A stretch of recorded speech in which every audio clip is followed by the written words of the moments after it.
Hi hello good morning. कसे आहात सगळे? तर मजेतच असणार सगळे. आणि चला आज मुश्किल कामाचं कटिंग आणि स्टिचिंग मी सांगणार आहे इथे. तर ऑलरेडी मी बघा इथे गळा घेतलेला आहे. ही जी उंची आहे ती उंची घ्यायची 14. त्याच्यानंतर हे जे आहे ते घ्यायचं आहे तुम्हाला 7 आणि मोंढा पण 7 घ्यायचा. तर माझ्या मापाप्रमाणे मी घेतलेलं आहे. आणि त्याच्यानंतर हे जे आहे हा आहे आपलं छातीचा भाग. तर छातीचा भाग जेवढा आहे त्याचा चौथा भाग घ्यायचा आणि हे कटिंग करून घ्यायचं आहे एवढं. सिंगल कापडावर पण तुम्ही डायरेक्ट माप घेऊन कटिंग करू शकता किंवा मग डायरेक्ट त्या पद्धतीने पण करू शकता. पण मग डबल 4 फोल्ड मी नेहमीच करून घेते. जसं मी लास्टच्या व्हिडिओमध्ये तुम्हाला दाखवलेलं होतं की 4 म्हणजे 4 फोल्ड करायचं आणि कटिंग कशी करायची. तर सेम त्याच पद्धतीने जसं आपण शॉर्ट टॉप कटिंग करतो सेम त्या पद्धतीने कट करायचं. फक्त जी वेस्ट आहे म्हणजे जे आपलं कंबर आहे त्या कंबरापर्यंतच माप घ्यायचं आपल्याला वरचं. आणि खाली आपल्याला चुना पाडायची आहे. तर पुन्हा साडी मी त्याच्यासाठी वापरणार आहे. आणि त्यानंतर हे स्टिचिंग करून घ्यायचं जसं आपण ब्लाऊज करतो तर त्या पद्धतीने सेम स्टिचिंग करून घ्यायचं. आणि हे गळा मी असंच घेतलेलं आहे. हे मी जे हे काय म्हणतं आपलं खांद्याचं माप आहे ना, शोल्डर जे आहे ना ते सोडलेलं आहे 3-3 इंचाचं, 3-3.5 इंचाचं. आणि उरलेलं जेवढं पण आहे तेवढं याच्यात चौकोन करून गळ्याचा एक शेप देऊन घेतलेला आहे. अंदाजेच गळ्याचा शेप देऊन घेतलेला आहे. तर आणि जर तुम्हाला नसेलच सेम सारखा तर काय करायचं, अर्धं करायचं. अर्धं केल्यानंतर एक शेप देऊन घ्यायचा एका साईडला आणि ते परत एकमेकांना जोडायचं. म्हणजे ती लाईन जी आहे ना ती उमटते दुसऱ्या साईडला, मग तुम्हाला सेम भेटून जातं. तर त्या पद्धतीने पण तुम्ही त्या पद्धतीने पण करू शकतात, जेणेकरून दोघे साईडला सेम यायला पाहिजे त्याच्यासाठी. तर कारण की हे कॉटनचं कापड राहतं ना, तर त्याच्यावर तुम्ही जो खडू असतो ना तो उघडला ना तर तो दुसऱ्या साईडला ॲटोमॅटिकच उमटतो. जर तुम्ही त्याला असं प्रेस केलं ना थोडंसं अर्धं करून हाफ करायचं. हाफ साईडला एक लाईन मारून घ्यायची. तुम्हाला जसं आकार द्यायचा तसा मारून घ्यायचा आणि परत उलटं करून परत हाफ करायचं. म्हणजे मग त्या साईडला पण सेम जसं तुम्हाला गळा पाहिजे त्या पद्धतीने माप होतं. तर आता हे काय करायचं बघा, मी तुम्हाला दाखवते. हे मी स्टिच केलं. कुठं केलेलं आहे बघा. इथं या साईडला खालच्या साईडला, या साईडला आणि गळ्याला एवढ्या ठिकाणी मी स्टिच करून घेतलेले आणि कट करून घेतले. तो गळा बघू शकता मी कट केला आणि आता त्याला छोटे असे कट द्यायचे, जेणेकरून जेव्हा आपण सुलटं करू तेव्हा एकदम छान व्यवस्थित होतं. तर चला तुम्हाला सुलटं करून दाखवते मी. आणि जे उरलेलं कापड असतं ना ते कट करून घ्यायचं आहे. आणि कधी पण अस्तर जे आहे ते आपण परफेक्ट मापावर कापतो आणि अस्तर ठेवून जे ओरिजिनल कापड असतं, मेन फॅब्रिक असतं, तर ते थोडं जास्तच घ्यायचं असतं, जेणेकरून कारण की मेन फॅब्रिक जे असतं ना ते सटकत असतं. कोणतं पण घ्या सटकतंच ते. त्याच्यामुळे कॉटनचं असेल तर नाही झटकत, कारण की आपलं अस्तर पण आहे कॉटनचं आहे त्याच्यामुळे. तर मग मी हे बघा असं उलटं करून घेतलं. उलटं करून घेतल्यानंतर आहे ना, ज्या साईडने आपण टिपा मारलेले आहे त्या साईडला आपल्याला दाबटीप मारायची आहे. दाबटीप मारली तर फिनिशिंग एकदम छान येतं. आणि हे बघा, जेव्हा तुम्ही चुन्या पाडतात ना खालच्या साईडला तेव्हा आहे ना दोरे जास्त दिसत नाही, कारण की आपल्याकडे काही याचं मशीन नाही, काय म्हणता ते ओव्हरलॉकचं मशीन नाही. त्याच्यामुळे मी अशा टिपा मारून घेतलेल्या, जेणेकरून साईडला आणि खालच्या साईडला आपल्याला दोरे दिसणार नाही जास्त. कारण ओव्हरलॉक असल्याने दोरे वगैरे निघत नाही. त्याच्यामुळे व्यवस्थित तर असं प्रेस करून घ्यायचं व्यवस्थित. हे बघा किती छान फिनिशिंग येते जेव्हा तुम्ही हे छोटे कट मारतात तेव्हा. तर तुम्हाला काहीच नाही, आता मग दाबटीप मारून घ्यायची आहे बघा. खालच्या साईडला दाबटीप मारून घ्या आणि गळ्याच्या साईडला दाबटीप मारून घ्या. साईडला पण दाबटीप मारली तरी चालेल. तर हे बघा अशा पद्धतीने. आणि इथे दाबटीप मारली ना तर जेव्हा आपण चुन्या पाडतो ना खालच्या साईडला, तेव्हा तुम्हाला अशी इथे नॉर्मल टिप मारून ते उरलेलं जे आहे ना कापड ते कट करून घ्यायचं. तर अशा पद्धतीने मी करून घेतलं.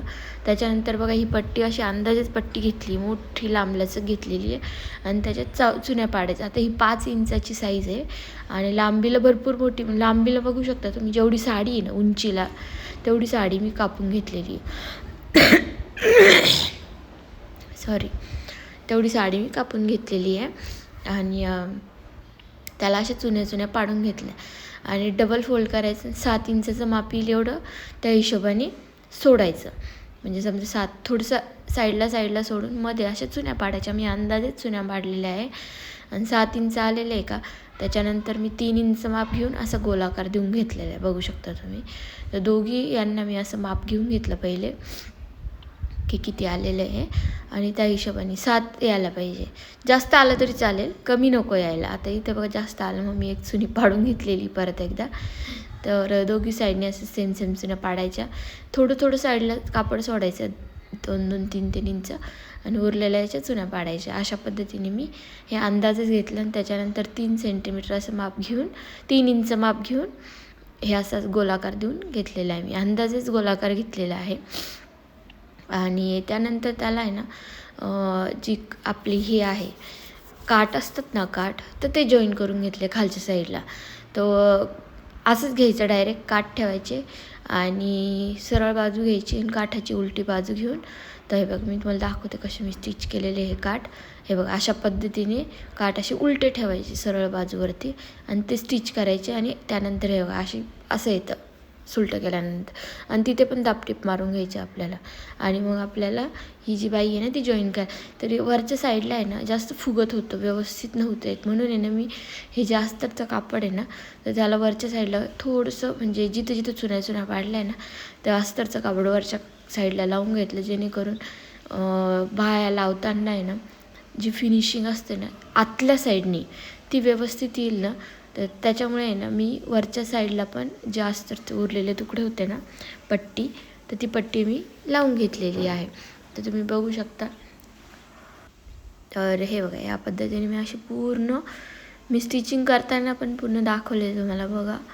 आणि काही नाही, या बाया ज्या आहे त्या घ्यायच्या, त्या आपल्या ड्रेसच्या याला जॉईन करायच्या आणि पहिले दोघी पार्ट जॉईन करायचे वरच्या साईडनी, शोल्डरच्या साईडनी. दोघी साईड जॉईन केल्यानंतर तुम्हाला त्या बाया जॉईन करायच्या. त्याच्यानंतर मी अशा 2-2 पार्ट करून घेतलेले साडीचे. साडी तुम्हाला जेवढी पाहिजे तेवढी घेऊ शकता. मी इथे एक 45 इंचापर्यंत घेतलेली, दोन्ही पार्ट 42-45 इंचापर्यंत घेतलेले आहे. कारण की मला एका साडीमध्ये 2 ड्रेस तयार करायचे होते. मग त्या हिशोबाने छोटीचा ड्रेस खूपच छोटा होता, त्याच्यामुळे मग मी तिला उरलेला म्हणजे तिला कापड ठेवला आणि जेवढी उरलेली साडी होती का तेवढी साडी मी कट केली आणि त्याचे 2 पार्ट करून घेतलेले, वरचा आणि पुढचा आणि मागचा. ह्या हिशोबाने 2-2 पार्ट करून घेतलेले. आणि वरची म्हणजे जी आपली पुढची साईज असते तर तेवढी साईड येईपर्यंत आपल्याला चुन्या मारायच्या. तेवढ्या साईजपर्यंत आपल्याला चुन्या मारत जायच्या. आता मी साईडच्या चुन्या मारलेल्या. तुम्हाला चुन्या मारायच्या असेल तर तुम्ही बॉक्सवाल्या चुन्या पण मारू शकतात. तर मी फर्स्ट टाईमच शिवते हा ड्रेस, म्हणजे मी माझ्या आयुष्यात फर्स्ट टाईम ड्रेस शिवते आणि हा ड्रेस मला खूप दिवसांचा शिवायचा होता आणि त्यालाच मला भीती वाटत होती, कारण मी फर्स्ट टाईम शिवणार होती, ते पण मला कोणीही न सांगणारं होतं. मी असंच व्हिडिओ बघून मला कॉन्फिडन्स आला आणि म्हटलं चला फायनली आता आपल्याला हा ड्रेस शिवावाच लागणार आहे. तर आता मी भरपूर जणांचे असे मदर डॉटर कॉम्बो बनवू शकते. कोणाला पाहिजे असेल तर मला नक्की ऑर्डर द्या तुम्ही, कारण की खूप इझी आहे, खूप छान आहे. कोणाला बनवायचं असेल तर तुम्ही माझ्या व्हिडिओवरनं बनवू शकता आणि मला कमेंट करा की तुम्हाला याच्यात जर काही समजलं नसेल तर याच्यानंतरही मी फक्त हा ड्रेसच शिवणार आहे मदर डॉटरचा. त्याच्यामुळे याच्यानंतरचा व्लॉगही तोच राहणार आहे माझा. तर मग मी त्याच्यामध्ये डिटेल टाकेल, जेणेकरून जर तुम्ही मला कमेंट केले तरच मला कळेल ना की कोणाला काही समजलं आहे नाही समजलं. तर घरच्या घरी तुम्ही मशीनवर असा ड्रेस आरामात शिवू शकता, कोणताही क्लास न करता, कोणतेही पैसे वाया न घालवता. तर तुम्ही मला सांगा तुम्हाला याच्यात काय नाही समजलं. हे बघा मला तसं काय प्रॅक्टिस नाही आहे बरं का की असं टाकायचं, पण मी एक टाकते जेणेकरून समोरच्याला, मी जर करते तर समोरच्याला पण यायला पाहिजे, म्हणून म्हणजे जेणेकरून फ्रीमध्ये कोणीतरी शिकू शकेल. कारण मी पण एक शिकाऊ आहे, ते शिकाऊकडनं शिकाऊ हा व्यवस्थितच शिकतो असं मला वाटतं.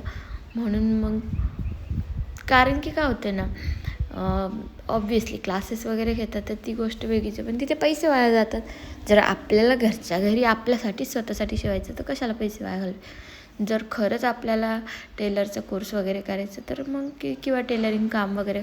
पण तुम्हाला सांगते मी, स्वतःचे ड्रेस शिवून जेवढी प्रॅक्टिस होते ना, त्याच्यानंतर तुम्हाला क्लास करायचीही गरज पडत नाही. आणि तुम्ही स्वतःसाठी म्हणजे असे ड्रेस तुम्ही शिवू शकता.